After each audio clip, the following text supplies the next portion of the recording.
Hi viewers, welcome to our channel. కూటమి పార్టీల్లో తన వాళ్ళకే టికెట్లు కేటాయిస్తున్నారు చంద్రబాబు నాయుడు గారు అని చెప్పేసి సజ్జల రామకృష్ణారెడ్డి గారు అయితే విమర్శించడం చూస్తున్నాం. అది ఈ నేపథ్యంలో అటు పవన్ కళ్యాణ్ గారిని కూడా పిఠాపురం నుంచి తప్పించి మళ్ళీ వర్మ గారిని రంగంలోకి తీసుకొస్తున్నారని చెప్పేసి కూడా ఆయన కూడా అనుమానం వ్యక్తం చేశారు. మరి ఆయన చెప్పినట్టుగానే పిఠాపురంలో పవన్ కళ్యాణ్ గారిని తప్పిస్తారా, మరి దీన్ని అనుమానంగానే చూడొచ్చా? సో ఇదే అంశం మీద డిస్కస్ చేయడానికి ప్రజెంట్ మనతో పాటు సీనియర్ జర్నలిస్ట్ జయదేవ్ గారు ఉన్నారు. వారితో ఒకసారి డిస్కస్ చేద్దాం. సార్ నమస్కారం. సార్ సజ్జల గారు అయితే మరి చంద్రబాబు నాయుడు గారి పైన ఈ విధంగా విమర్శించడం చూస్తున్నాం. అంటే కూటమి పార్టీల్లో 3 పార్టీల్లో తన వాళ్ళకే సీట్లు కేటాయిస్తున్నారు ఆయన. ఈ నేపథ్యంలో పిఠాపురంలో కూడా వర్మ గారికే ఛాన్స్ ఇస్తారు, పవన్ కళ్యాణ్ గారిని తప్పిస్తారు అని చెప్పేసి ఆయన వ్యాఖ్యలు చేయడం చూస్తున్నాం. మరి మీ ఒపీనియన్ సార్ ఈయన పైన? ఈ ఒపీనియన్ ఏం లేదండి, పవన్ కళ్యాణ్ ఎలాగైనా ఓడగొట్టాలి, అది కాన్సెప్ట్. అర్థమైందా? మర్చిపోయి లేదంటే సరే టీడీపీతో సర్దుకుపోయి లేదంటే టీడీపీలో తనకే టికెట్ దక్కుతుంది అనుకున్న రెబల్గా మారాల్సింది పోయి సర్లే పవన్ కళ్యాణ్ చెప్పి యాక్సెప్ట్ అయిన వర్మ గారిని ఇట్లాంటి వాళ్ళు మళ్ళీ గుచ్చి రెచ్చగొట్టి బయటకు వచ్చేలా చేసి పవన్ కళ్యాణ్ ఎలాగోలా ఓడించాలబ్బా, కాన్సెప్ట్ అది. ఆల్రెడీ పవన్ కళ్యాణ్ చెప్పారు కదా, ఇన్ని రకాల కుయుక్తులు. ఇప్పుడు స్టేట్మెంట్ ఇవ్వాల్సింది పవన్ కళ్యాణ్ మారుస్తారా లేదా అని. మీ వాళ్ళ పార్టీ గురించి అని చూసుకోవచ్చు కదా. మరి ఈయన గురించి ఎందుకు స్టేట్మెంట్ ఇచ్చారు అంటే చెప్పాను కదా, నేను చాలా సందర్భాలు చెప్పాను, ఇది కేవలం ఆస్ట్రేలియా వల్ల మైండ్ గేమ్. ఇది ఆస్ట్రేలియాలో అంతే కదా, రేపు ఇండియాతో మ్యాచ్ ఉందంటే ఈరోజు రాత్రి సొల్లు స్టేట్మెంట్లన్నీ ఇస్తూ ఉంటారు వాళ్ళు ఊరికే. అంటే మైండ్ చెడగొట్టి వాడిని ఆడకుండా చెయ్యాలి, ఎలాగైనా బౌల్డ్ అయిపోవాలి, లేదంటే అక్కడ కొట్టకూడదు సరిగ్గా, ఇట్లాంటి మైండ్ గేమ్ ఆడుతుంటారు. సేమ్ ఇక్కడ కూడా మైండ్ గేమ్ అది.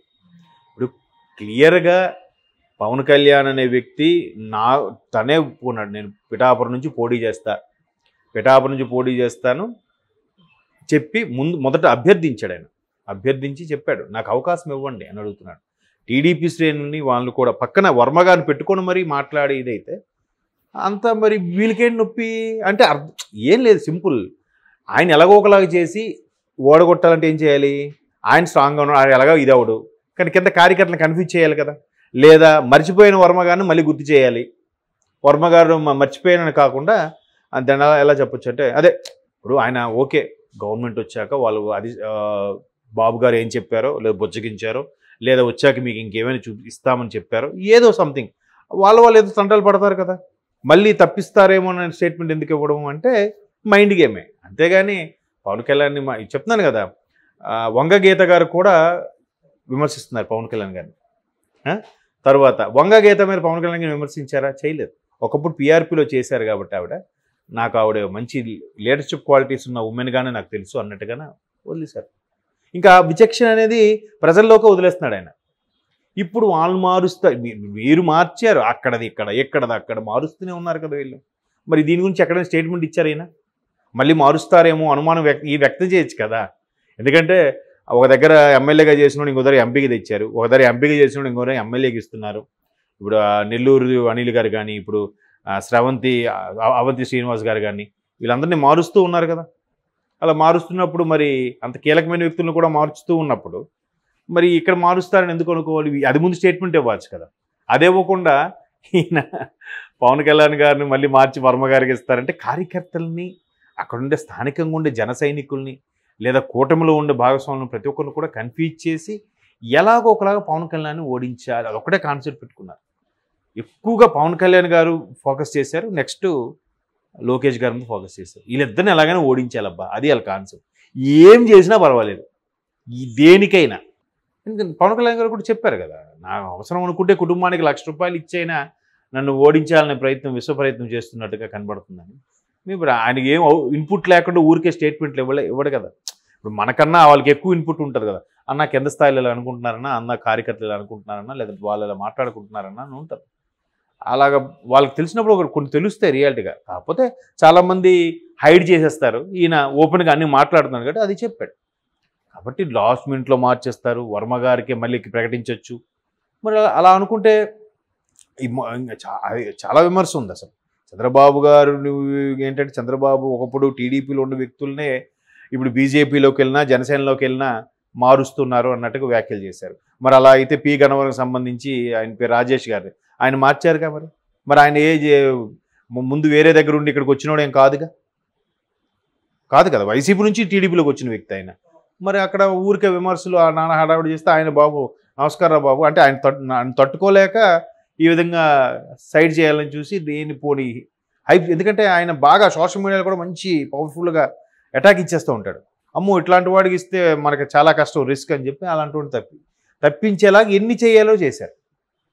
కాబట్టి పవన్ కళ్యాణ్ కూడా ప్రశ్నించడానికే ఆయన మొదటి నుంచి ఇచ్చే స్టేట్మెంట్లు బేస్ చేసుకొని ఆయన మారుస్తారు, ఆయన ఖచ్చితంగా మళ్ళీ వర్మ గారికి ఇస్తారేమో, ఇస్తారే ఎవని కొన్ని మీకేంటి, అంతేగాని అలా ఆయన ఫైంగ్ ఇప్పుడు ముందు భీమవరం అనుకున్నారు, లేదు మళ్ళీ గాజువాకే అనుకున్నారు, తర్వాత పిఠాపురం పేరు కూడా వినిపించింది. ఫైనల్గా ఆయనే స్టేట్మెంట్ ఇచ్చాడు.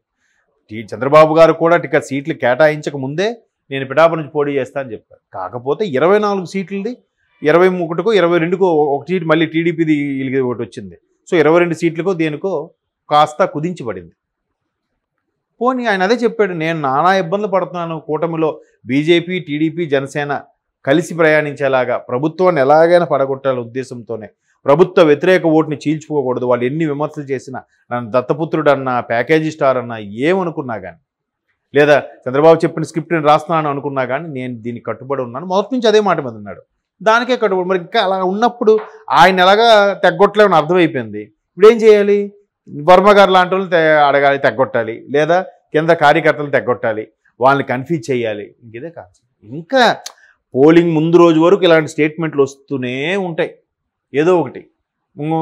ఇప్పుడు ఈయన స్టేట్మెంట్ ఇచ్చారు కదా, రేపు ఇంకోటి వచ్చి పవన్ కళ్యాణ్ తప్పించారు, మళ్ళీ పిఠాపురంలో వర్మ అని కూడా పేపర్ స్టేట్మెంట్ ఇచ్చేస్తాడు.